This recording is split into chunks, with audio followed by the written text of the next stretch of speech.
Nature world YouTube ചാനലിലേക്ക് എല്ലാവർക്കും സ്വാഗതം. ഞാനിപ്പോൾ ഉള്ളത് കോതമംഗലത്താണ്. കോതമംഗലത്ത് ബിസ്മി ഹോം അപ്ലയൻസിലാണ്. അപ്പോൾ ഇന്ന് ഇവിടുത്തെ ഇതിൻ്റെ റിവ്യൂ ആയിട്ട് വന്നതാണ്. അതുപോലെ കുറച്ച് സാധനങ്ങൾ പർച്ചേസ് ചെയ്യണം. അപ്പോൾ നമുക്ക് ഷോപ്പിൻ്റെ ഉള്ളിലേക്ക് പോകാം.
അത് ഇതിന്റെ മാത്രമാണ് കാണിക്കുന്നുള്ളൂ, ഇതിന്റെ കാണിക്കുന്നില്ല ശരിക്കും.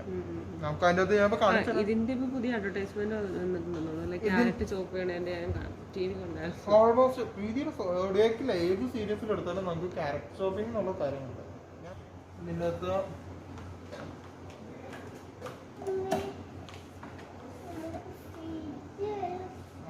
ഇങ്ങോട്ട് പറയാം.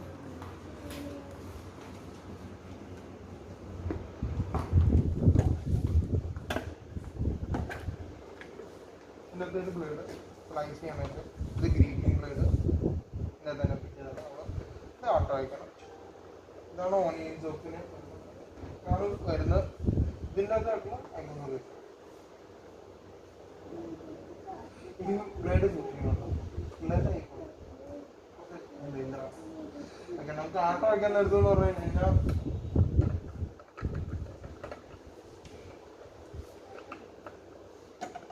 ഇതാണ് കപ്പ്, മെഷറിംഗ് കപ്പും കൂടിയാണ്, പുഷറും കൂടാതെ.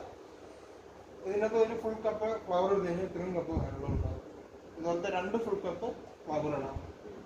അപ്പോൾ ഇത് ഫുൾ കപ്പ് വേണം. അങ്ങനെയാണ് ഇത് വരുന്നത്.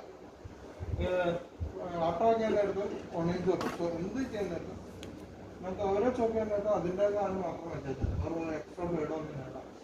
ആട്ടോ വയ്ക്കാൻ നേരത്ത് ഇത്രയും ഞാൻ പറയണം. ഇനി അടുത്ത വരുന്ന ബ്ലേഡ് എന്ന് പറഞ്ഞു കഴിഞ്ഞാൽ ഇതാണ് ചോപ്പിംഗ് ബ്ലേഡാണ്. ഈ ചോപ്പിംഗ് ബ്ലേഡ് വയ്ക്കാത്തത് ഇതിലൊക്കെ ക്ലോസ് ചെയ്ത്. പിന്നെ വരുന്ന ഗ്രീറ്റിംഗ് ബ്ലേഡ് വയ്ക്കുന്നത് ഇതുപോലെ തന്നെ ഈ ഗ്രീറ്റിംഗ് ബ്ലേഡ് കൂടെ വയ്ക്കാം, സെറ്റ് കൂടെ വയ്ക്കാം, ക്ലോസ് ചെയ്യാം. ഇതാണ് ഗ്രീറ്റിങ്ങിൻ്റെ സെക്ഷൻ. പിന്നെ നമ്മൾ സാധനം വെച്ചിട്ട് പുഷ് ചെയ്ത് കൊടുക്കാം, ഗ്രീറ്റ് ചെയ്ത് കൊണ്ടിരുന്നത്. പിന്നെ ഗ്രീറ്റിംഗ് മാറ്റി ഞാൻ പറഞ്ഞു ഇതിപ്പോൾ സ്ലൈസിങ് ഉണ്ടെന്ന് പറഞ്ഞു. ഈ ബ്ലേഡ് മാറ്റി ഈ ബ്ലേഡ് ഇടണം. ഈ ബ്ലേഡ് എന്താണെന്ന് വെച്ചാൽ ഫസ്റ്റ് നമുക്ക് ഈ ബ്ലേഡ് മാറ്റണം. ഈ ബ്ലേഡ് എന്ന് വെച്ചാൽ ഇങ്ങനെ പിടിക്കണം നമ്മൾ ബേസിൽ. എന്നിട്ട് ഈ പൊസിഷൻ ലോക്കിങ് ആണ്. പുഷ് ചെയ്യുമ്പോൾ ഇങ്ങനെ ഫുൾ വരും. ഇടാൻ നേരത്ത് നമ്മളിങ്ങനെ സ്ട്രേറ്റ് വെക്കണം. പതിയെ താഴ്ത്തി ഇടണം. ഇതാണ് ഇതിൻ്റെ ബ്ലേഡ്. സിട്രസ് ജ്യൂസർ വെക്കാൻ നേരത്ത് നമ്മൾ ഈ ലോക്ക് ഉണ്ട്, ഇതുപോലെ ഇല്ല. ഇതിലേക്ക് ഡയറക്റ്റ് അപ്പോൾ അടിയിലൊരു കാര്യം വേണ്ട. ഇതാണ് ഇതിനകത്ത് വരുന്ന ആ ഫെസിലിറ്റീസിൽ വരുന്ന കാര്യങ്ങൾ. പിന്നെന്ന് വെച്ചാൽ നമുക്ക് ഒരു കാര്യം കൂടെ പറയാമെന്ന് വെച്ചാൽ ഈ ഒരു ബേസ് ഉണ്ട്, ഈ ബേസ് റിമൂവ് ചെയ്യാം. കാരണം എന്താ വെച്ചാൽ ഇത് വെള്ളം നനയാൻ പാടില്ല.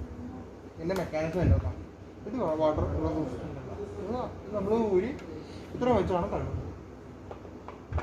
ലോക്ക് ചെയ്യേണ്ട സമയത്ത് ഇതുണ്ടാവും, ഈ കാമ്പ് ഇതിൻ്റെ ലെവലിലിട്ട് ഇങ്ങനെ ഇരിക്കും. ഇത്രയാണ് ഇതിനകത്ത് വരുന്ന ബ്ലേഡും കാര്യങ്ങളും. മറ്റേതിലേക്ക് വരുമ്പോൾ ആ ക്യൂബിൻ്റെ ബ്ലേഡ് അഡീഷണൽ ആയിട്ട്, ക്യൂബ് ജാർ നമുക്ക് ക്യൂബ് കട്ടിങ് ഉണ്ടെന്ന് പറഞ്ഞില്ല, അതിൻ്റെ ബ്ലേഡ് അഡീഷണൽ ആണ്. എന്നിട്ട് ഡൗട്ടാണെങ്കിൽ വെച്ചോ, ഇതിനകത്ത് ഗ്രീറ്റിങ്ങിൻ്റെ സ്ലൈസിൻ്റെ ബ്ലേഡും ഇതിൽ മറ്റേ ആട്ട മാത്രമാണോ കഴിക്കാവുള്ളൂ? ഏത് ഫ്ലേവർ, ഏത് പൊടി വേണം? ആട്ടാനീഡർ എന്നാണ് പറയുന്നത്. ഇതിൻ്റെ അകത്ത് ആട്ടാനീഡിങ് തന്നെയാണ് അവർ പരസ്യം ചെയ്യുന്നത്. അപ്പം അതിൻ്റെ അത് നമുക്ക് പിന്നെ 3 ജാർസ് എന്ന് പറഞ്ഞാൽ ഇതാണ് ശരിക്കും. ഇതിൻ്റെ അകത്തും ഉണ്ട് നമുക്ക്. പിന്നെ അത് 500 വാട്ട്സിൻ്റെ ഉണ്ട്, 600 വാട്ട്സിൻ്റെ ഉണ്ട്, 750. 750 ഏറ്റവും കൂടുതൽ ഫാമിലിക്ക് ഐഡിയലായിട്ട് പറയുന്നത്. നമുക്കൊരു 750 വാട്ട്സ് ഉണ്ടെങ്കിൽ അതിന് സമയക്കുറവിൻ്റെ വ്യത്യാസങ്ങളാണ് കാരണം. പിന്നുള്ളത് നമുക്ക് 4 ജാർസ് എന്ന് പറഞ്ഞാൽ ഇങ്ങനത്തെ ഉണ്ട്. ഇതാണ് ശരിക്കും 4 ജാറിൽ വരുന്ന സംഭവം. ജ്യൂസർ ടൈപ്പ് വരുന്നതിന് 4 ജാർ എന്ന് പറയാം നമ്മൾ. ഇത് മാറ്റി കഴിഞ്ഞാൽ 3 ജാർസ് ശരിക്കും. ഇതിലപ്പോൾ നമുക്കെല്ലാം പറ്റും അല്ലേ? ഇതിൽ ജ്യൂസ് ചെയ്യാൻ പറ്റും. ജ്യൂസിങ്ങിന് സെപ്പറേറ്റ് ഉണ്ട്. പിന്നെ ചട്നി, ഡ്രൈ, വെറ്റ്, 8 9 ഉണ്ട്. 9 പറഞ്ഞാൽ ഇതിന്റെ തന്നെ ഒരു 4 ജാർ വരും. ഈ ഒരു ജ്യൂസ് ഉണ്ടോ? എന്റെ ഒരു 4 ജാർ ഉണ്ട്. പക്ഷേ റേറ്റ് വ്യത്യാസമുണ്ട്. ഇതിന്റെ തന്നെ ഇതേ ഡിസൈനിൽ തന്നെ ആ സുജാതയുടെ ഒരു ഡിസൈനിങ് ഉണ്ട്. ഇതായിരിക്കുന്നുണ്ടോ ഒരെണ്ണം? അല്ല, എന്റെ അപ്പുറത്ത് ഇരിക്കുന്നുണ്ട്. പക്ഷെ സുജാത എന്ന് പറയുമ്പോൾ 900 വാട്ട്സ് ആണെങ്കിൽ ഇത് 500 വാട്ട്സ് ആ ഒരു റേഞ്ചിലേ ഉള്ളൂ. അതാണ് വ്യത്യാസം സുജാത. കാരണം എന്താ വെച്ച് കഴിഞ്ഞാൽ കണ്ടിന്യൂസ് ആയിട്ട് റൺ ചെയ്യാൻ പറ്റും. കണ്ടിന്യൂസ് ആയിട്ട് 30 മിനിറ്റ്സ് റണ്ണിങ് ഉണ്ട്. ആ 30 മിനിറ്റ്സ് റൺ ചെയ്താലും കുഴപ്പമില്ല. ഏത് മിക്സ് റൺ ചെയ്താലും അതിന് 10-25 മിനിറ്റ് ഫസ്റ്റ് ഉണ്ട്. അത് കാരണം ഏത് ഐറ്റം ഉപയോഗിച്ചാലും 20 മിനിറ്റ് മിക്സി എന്ന കാറ്റഗറിയിൽ പെടുന്ന ഒരു ഐറ്റം ഇത് മാത്രമേ ഉള്ളൂ ഞങ്ങൾക്ക്. അതായത് 3 ജാർ സ്റ്റീൽ വരുന്നത് 750 വാട്ട്സ്. പിന്നെ ഞങ്ങൾക്ക് പറയാവുന്ന പാനസോണിക് പറയാൻ പറ്റും. അതാകുമ്പോൾ പിള്ളേർക്ക് കുറച്ച് സേഫ്റ്റി ആയിരിക്കും. നമുക്ക് പിള്ളേർ ഉള്ളതുകൊണ്ട്. കാരണം വെച്ച് കഴിഞ്ഞാൽ ഇതിൻ്റെ അകത്ത് ലോക്കിങ് ഉണ്ട്. ഈ ലോക്ക് ഉണ്ടോ?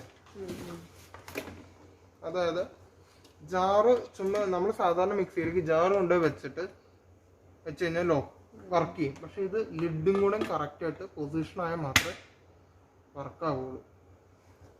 അതായത് ലിഡും ജാറും കറക്റ്റായിട്ട് ഉണ്ടായിരിക്കണം. ഇത് തന്നെയാണെങ്കിൽ ഇത് ഫസ്റ്റ് ഇങ്ങനെയാണ്, 2 മാർക്കാണ് തിരിഞ്ഞിരിക്കണം. ഇപ്പോഴാണ് ലോക്ക്. ഇപ്പോൾ മിക്സി ഓണാക്കി വർക്ക് ചെയ്യും. അല്ലാത്ത സമയത്ത് വെച്ചില്ലെങ്കിൽ കറക്റ്റായിട്ട് അല്ലായിരിക്കണമെങ്കിൽ ഓണാവില്ല. ഇതൊരു സേഫ്റ്റിയാണ് ശരിക്കും. ഇപ്പോൾ പിള്ളേർ വന്നിട്ട് ഇത് കൊണ്ടുപോയി ചുമ്മാ കാണിച്ചിട്ട് ലിഡില്ലാണ്ട് പിള്ളേർ എങ്ങനെ വെച്ചാൽ പോലും വർക്കില്ല. അങ്ങനെ സേഫ്റ്റി പറയാം എനിക്ക്. അങ്ങനെ ഉദ്ദേശിക്കുന്നുണ്ട്. പാനസോണിക്കിൻ്റെ 2 മോഡലുണ്ട്. ഇതാണ് 4 ജാർ എന്ന് പറഞ്ഞത്. ആ ഫിൽറ്റർ ഇതിനകത്ത് ഇരിക്കുന്ന ഫിൽറ്റർ എടുത്ത് മാറ്റാവുന്നതാണ്. അത് വാഷും ചെയ്യണം കേട്ടോ. അതെപ്പോൾ യൂസ് ചെയ്താലും അത് എപ്പോഴും വാഷ് ചെയ്തിരിക്കണം മസ്റ്റർഡ്. ഏത് ഫിൽറ്റർ ടൈപ്പ് ആണെങ്കിലും അത് ഒരിക്കലും അതിനകത്ത് ഫിക്സഡ് അല്ല, റിമൂവബിൾ ആണ്. ഞങ്ങൾ ഉദ്ദേശിക്കുകയാണെങ്കിൽ ഫിൽറ്റർ ടൈപ്പ് ആണ്. ഞങ്ങൾ പറഞ്ഞ എല്ലാവരും പറഞ്ഞ ജ്യൂസ് എന്ന് പറഞ്ഞ സാധനമാണ്. ഇതൊന്ന് റിമൂവ് ചെയ്യാവുന്നതുള്ളൂ. ഇത് റിമൂവ് ചെയ്ത് കഴിഞ്ഞ് കഴിഞ്ഞാൽ ഇതിൻ്റെ അകത്ത് ജ്യൂസ് അടിക്കാം. ഇത് വെക്കണേന്ന് വെച്ചാൽ ഇത് വെക്കണതിന് വ്യത്യാസം എന്താണെന്ന് വെച്ച് കഴിഞ്ഞാൽ നമുക്ക് പറയുകയാണെങ്കിൽ ഇപ്പം ചിലർ ഇതിൻ്റെ അകത്തേക്ക് കിട്ടും, ഇതിൻ്റെ അകത്തേക്ക് ജ്യൂസ് ലിക്വിഡായിട്ട് വരും. വേസ്റ്റ് ഇത്. അതാണ് വ്യത്യാസം. അപ്പോൾ ഞാനൊരു 3 ജാറിൻ്റെ ഒരു പ്രീതി ഗോൾഡ് എന്ന് പറയുന്ന ഒരു മിക്സിയാണ് എടുത്തത്. ഇതാണ് ഈ മിക്സിയാണ്.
ലൈറ്റ് വെയിറ്റ് എടുത്തു കഴിഞ്ഞാൽ കുഴപ്പമെന്ന് വെച്ചാൽ ബേസിക് എന്ന് പറഞ്ഞു കഴിഞ്ഞാൽ ലൈറ്റ് വെയിറ്റിന് എന്ന് പറയുമ്പോൾ ഇതിൻ്റെ അടിപൊളി ഉളച്ചു നോൺ ഇത് എല്ലാത്തിനും ഇത് ബാധകമാണ്. നമ്മൾ എന്ത് എടുത്താലും ലൈറ്റ് വെയിറ്റ് എന്ന് പറഞ്ഞ കാറ്റഗറി വരുമ്പോൾ എന്തെടുത്താലും നമുക്ക് ഹൈ ഫ്ലെയിമിൽ പോലും വെക്കാൻ കൂട്ടിയാൻ പറ്റില്ല. ശരിക്കും ഹൈ ഫ്ലെയിം ചെയ്ത് കഴിഞ്ഞാൽ നമ്മളിപ്പോൾ അങ്ങനത്തെ ഒരു സിറ്റുവേഷനിലായിരിക്കും. ഈ നോൺ സ്റ്റിക്ക് ഇങ്ങനെ പൊളിഞ്ഞു പോകാൻ പറ്റില്ല. അത് ഹൈ ഫ്ലെയിം ചെയ്തുകൊണ്ടാണ്. പിന്നെ പാത്രത്തിന് ഇങ്ങനെ കട്ടി കുറവാണ്. നമ്മൾ പാത്രത്തിന് ലോ ഫ്ലെയിമിൽ ഒരു മീഡിയം ഫ്ലെയിമിൽ വെക്കാൻ പറ്റും. നോൺ സ്റ്റിക്ക് എന്തെടുത്താലും അതേ ചെയ്യാം. അപ്പോൾ ഞാൻ ഈ കുക്കറാണ് എടുത്തിരിക്കുന്നത്. ഇത് 1946 വരുന്ന ഒരു പ്രസ്റ്റീജ് പുതിയ മോഡൽ കുക്കറാണ്. ഇത് പ്രസ്റ്റീജ് ഡീലക്സ് ആൽഫ ആണ്. ഇതിൻ്റെ പ്രത്യേകത എന്ന് വെച്ചാൽ ഇത് തിളച്ച് പുറത്തേക്ക് ചാടുന്നതല്ല, അതിൽ തന്നെ നിൽക്കുന്നതാണ്. അപ്പോൾ അടുത്ത് ഞാൻ എടുത്തിരിക്കുന്നത് ബിരിയാണി പോട്ടാണ്. ഇത് നോൾട്ടയുടെയാണ്, 1238 രൂപയാണ്. ഇത് ഒരു 3.5 ലിറ്റർ കൊള്ളും. നമുക്ക് ബിരിയാണി ഉണ്ടാക്കാൻ പറ്റിയ ഒരു ഇതാണ് ഫാമിലിക്കൊക്കെ.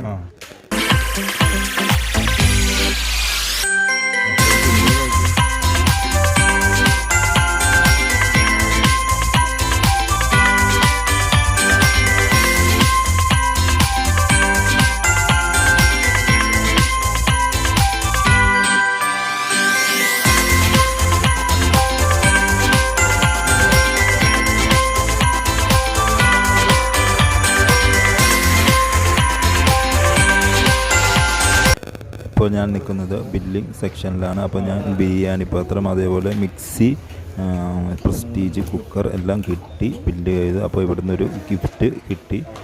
ബിസ്മിയിൽ നിന്ന് നമ്മൾ പർച്ചേസ് ചെയ്ത് കഴിഞ്ഞപ്പോൾ അപ്പോൾ താങ്ക് യു.